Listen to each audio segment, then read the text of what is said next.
Halo Malaysia, salam sejahtera. Selamat petang tuan-tuan dan puan-puan semua. Tidak lama lagi PRU 15. Ada yang mengangkat bendera PH, ada yang mengangkat bendera Barisan Nasional, ada yang mengangkat bendera parti lain. Banyak yang menyokong semua parti ini. Ada yang kata, jika Pakatan Harapan menang, menanglah Pakatan Harapan. Jika menang UMNO, menanglah UMNO. Dan seterusnya, parti-parti yang lain. Jika Barisan Nasional menang, menanglah Barisan Nasional. Jika PKR menang, menanglah PKR. Dan semua ini banyak bendera-bendera parti-parti lain yang disebut. Ada yang kata PH lah yang paling sesuai memimpin negara pada masa akan datang. Ada yang kata UMNO masih relevan untuk memimpin negara jika pemimpin-pemimpinnya klaster mahkamah ditapis. Tuan-tuan dan puan, kita tahu PRU 15 tidak lama lagi akan diadakan. Sudah pasti banyak yang akan ditukar. Seperti pengumuman daripada Zaid Hamidi, 70% akan ditukar, calon parlimen akan ditukar. Hari ini kita mendengar daripada parti PKR pula. Terdapat satu berita yang tergempar untuk rakyat Malaysia hari ini. PKR gugur 8 penyandang MP, pindahkan 3 yang lain. Berita daripada Malaysia kini, PKR menggugurkan 8 penyandang ahli parlimen daripada senarai calonnya di Semenanjung Malaysia dan menukarkan kerusi 3 lagi penyandang ke kawasan lain. 8 penyandang berkenaan ialah Natra Ismail, Sekijang, Jun Leo, Hulu Selangor, Maria Chin Abdullah, Petaling Jaya, Maria Chin Abdullah, Sivarasa Rasya, Sungai Buloh, Tan Yi Keu, Wangsa Maju, Li Bunci, Gopeng, Chan Mingkai, Alor Setar, dan Johari Abdul, Sungai Petani.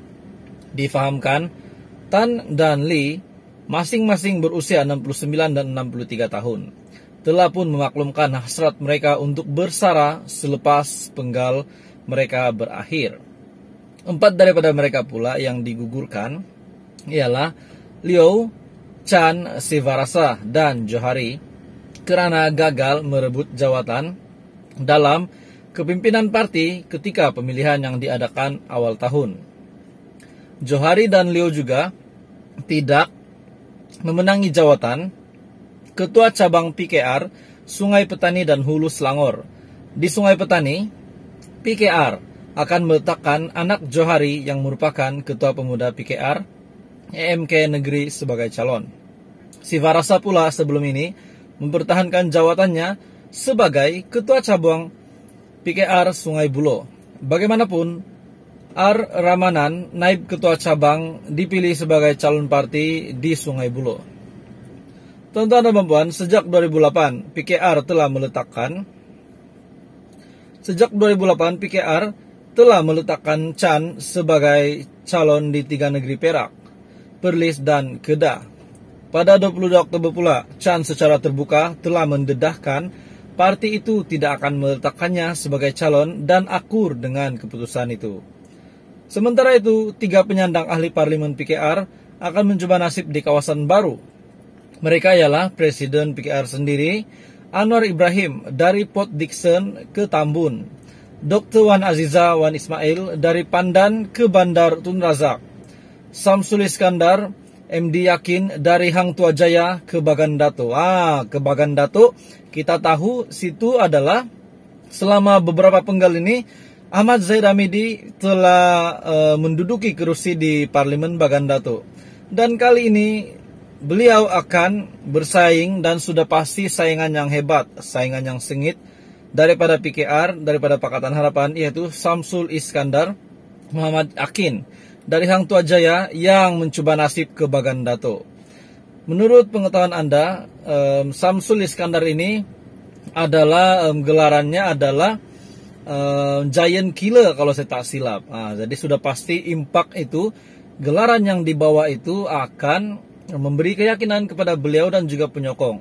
Adakah inilah pengakhiran Zaid Hamidi setelah PKR telah mengumumkan bahwa Syamsul Iskandar akan mencoba nasib di Bagan Datuk. Nah, semua itu kita akan tahu selepas PRU15. PKR telah mengumumkan senarai 72 calon parlimen di Semenanjung Malaysia semalam. Senarai itu belum muktamad kerana calon di Parlimen Sungai Siput, Sembrong dan Tapah masih dalam pertimbangan. Parti itu akan mengumumkan calonnya di Sabah dan Sarawak pada 31 Oktober dan 1 November. Sehubungan itu, senarai muktamad penyandang yang telah digugurkan atau dikekalkan tidak dapat dipastikan ketika ini.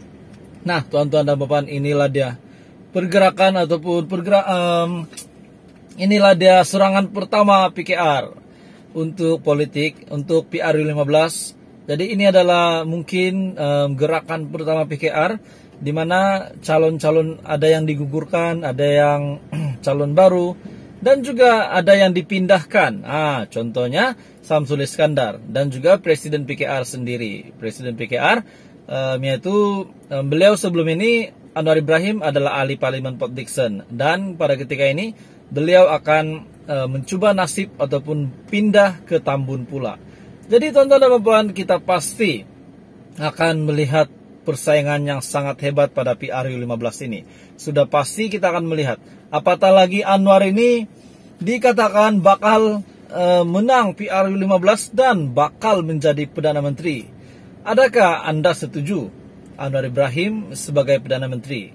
Ada yang kata Anwar patut jadi Perdana Menteri sebab beliau bekas Menteri Keuangan dan pernah diiktiraf oleh Bank Negara. Pernah diiktiraf oleh Bank Dunia dan pernah mendapat beberapa gelaran dan beberapa kejayaan sepanjang beliau berkhidmat. Bahkan yang paling saya ingat, beliau pernah melangsaikan hutang negara hanya dalam setahun sebanyak RM 10 bilion. Tuan-tuan dan puan, kita dapat melihat Anwar Ibrahim mempunyai niat ataupun mempunyai satu kriteria untuk menjadi Perdana Menteri. Tapi mungkin tidak semua rakyat Malaysia meminati Anwar Ibrahim. Mungkin tidak semua menyokong PH. Sebab kita tahu masing-masing ada calon yang mereka sokong. Mungkin masih ada yang ingin Ismail Sabri menjadi Perdana Menteri. Mungkin ada yang ingin Muhyiddin jadi Perdana Menteri. Sebab Muhyiddin kata jika PN menjadi Perdana Menteri, jika PN menjadi kerajaan, beliau akan menambah baik budget 2023. Sebelum ini, budget 2023 ini yang dibentangkan oleh Menteri Keuangan Tengku Zafrul sudah pun ditambah baik daripada budget 2022. Simple saja kita lihat, BKM 2022 ditambah baik di dalam budget 2023, yaitu jumlahnya ditambah, yaitu pada BKM 2023. Begitu juga BMT yang juga ditambah dari RM 600 ditambah sehingga RM800 pada tahun hadapan ataupun dalam budget 2023. Jadi, sekarang Perikatan Nasional pula, Muhyiddin sendiri, pengurus CPN, berkata, mengeluarkan kenyataan, jika Perikatan Nasional menang, manifesto mereka akan tambah baik budget 2023 ini. Nah, bermakna lagi banyaklah bantuan tambahan ini. Nah, kita sudah tahu bahwa semasa era pandemi COVID-19, era Muhyiddin menjadi Perdana Menteri, beliau sangat, setakat ini saya boleh lihat beliau menjalankan tugas dengan baik. Banyak bantuan yang diberikan sehingga pengeluaran KWSP pun terpaksa dikeluarkan duit KWSP. Tapi teman-teman dan puan, kita dapat melihat ramai penerimaan. Ramai yang terima Muhyiddin, ramai juga yang mungkin mahu Anwar, bahkan mungkin ada juga yang kata Ismail Sabri masih layak untuk memimpin negara. Itu pun jika Barisan Nasional menang. Apapun tuan-tuan dan puan, teruskan bersama di dalam channel ini untuk info yang lebih banyak politik di Malaysia. Dan kita sama-sama berdoa supaya PRU15 semuanya dipermudahkan cuaca dan pengundi dan parti semua serta calon. Terima kasih Malaysia, teruskan bersama di dalam channel ini. Terima kasih Malaysia.